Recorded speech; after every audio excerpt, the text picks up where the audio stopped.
یعنی آپ نے دیکھا کچھ لوگ رکوع کے بعد ہاتھ باندھتے ہیں اور کچھ لوگ چھوڑتے ہیں. آپ کیا چاہتے ہیں؟ آپ چھوڑنا چاہتے ہیں یا باندھنا چاہتے ہیں؟ باندھنا چاہتے ہیں. دیکھیے ہمارے پاک و ہند میں بر صغیر میں اس چیز کو اسے کہتے ہیں وضع الیدین بعد الرکوع، یعنی ہاتھ باندھنا رکوع کے بعد. ہمارے ہاں پاک و ہند میں ہمارے جماعت کے بہت بڑے عالم تھے سید بدیع الدین شاہ صاحب راشدی رحمہ اللہ. انہوں نے اس کو متعارف کروایا اور اس کے بعد پھر ہمارے موجودہ جماعت کے بہت بڑے عالم ہیں شیخ عبداللہ ناصر رحمانی حافظہ اللہ، اس کے بعد انہوں نے بھی اس کو باندھا اور بہت سارے پھر ان کے شاگرد اس طرح وہ ہاتھ باندھنے کا سلسلہ شروع ہوا. شیخ ناصر صاحب حافظہ اللہ سے یہی سوال کیا گیا سعودی عرب کے اندر. جدے میں ایک پروگرام تھا اور یہ عاقل بھائی جو جدے والے ہیں، اصل تو انڈین ہیں اور جدے میں ہوتے ہیں، وہ اسٹیج سیکرٹری تھے اور وہ سوال کر رہے تھے اور شیخ جواب دے رہے تھے.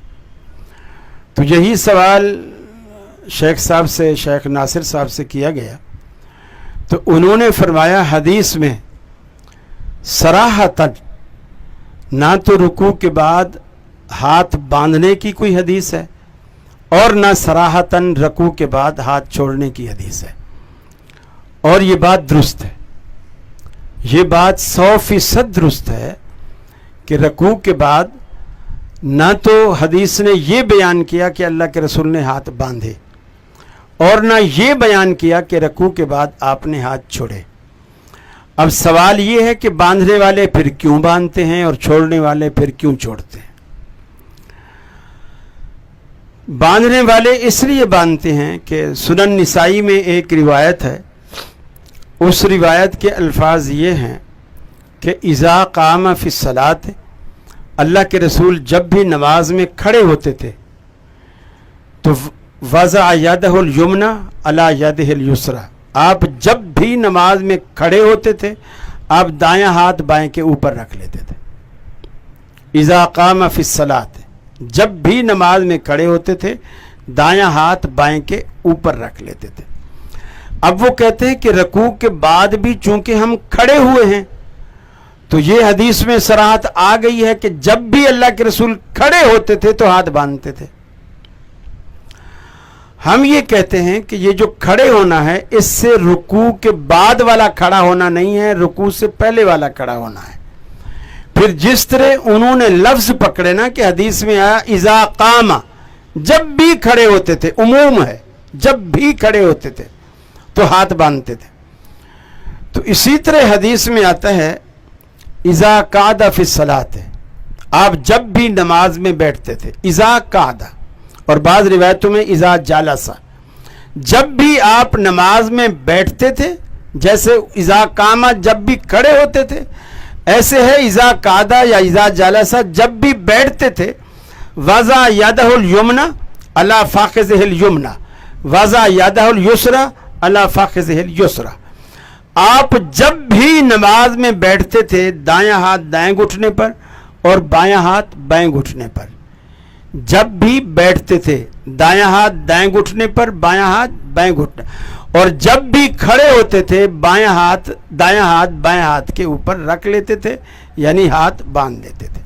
اب یہ دونوں الفاظ آ گئے. اب میں اگلی بات، ان دونوں روایتوں کو ذہن میں رکھیں. اب میں دوسرا سوال آپ سے کرنے لگا ہوں.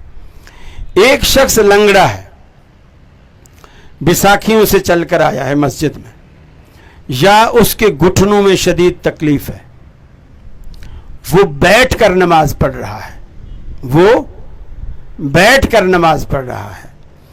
حدیث میں ہے اذا قعد فی الصلاۃ، اللہ کے رسول جب بھی نماز میں بیٹھتے تھے دایاں ہاتھ دائیں گھٹنے پر رکھتے تھے، بایاں بائیں گھٹنے پر رکھتے تھے. اب وہ بندہ بیٹھ کر نماز پڑھ رہا ہے، ہاتھ کہاں رکھے گا؟ یہاں یا یہاں؟ کہاں رکھے گا؟ تو اس حدیث کا کیا کرو گے کہ جب اللہ کے رسول نماز میں بیٹھتے تھے تو ہاتھ یہاں رکھتے تھے اور سینے پر آپ کیوں رکھوا رہے ہیں جبکہ حدیث تو آپ یہ سنا رہے ہیں کہ اللہ کے رسول کھڑے ہوتے تھے تو ہاتھ باندھتے تھے؟ وہ تو کھڑا ہی نہیں ہوا، وہ تو بیٹھا ہے۔ ہاں، یا تو ایسی حدیث دکھاؤ کہ اللہ کے رسول بیٹھتے تھے تو بھی ہاتھ ایسے باندھتے تھے، ایسی حدیث دکھاؤ، اور ایسی حدیث نہیں ہے۔ اب وہ کھڑا نہیں ہوا تو کھڑے ہونے والا عمل اس سے کیوں کروا رہے ہو؟ اب وہ بیٹھا ہے تو بیٹھے ہونے والا عمل کراؤ۔ جب تک آپ اس کی دلیل ڈھونڈیں انشاءاللہ، جب تک ہم جوس پیتے ہیں۔ جی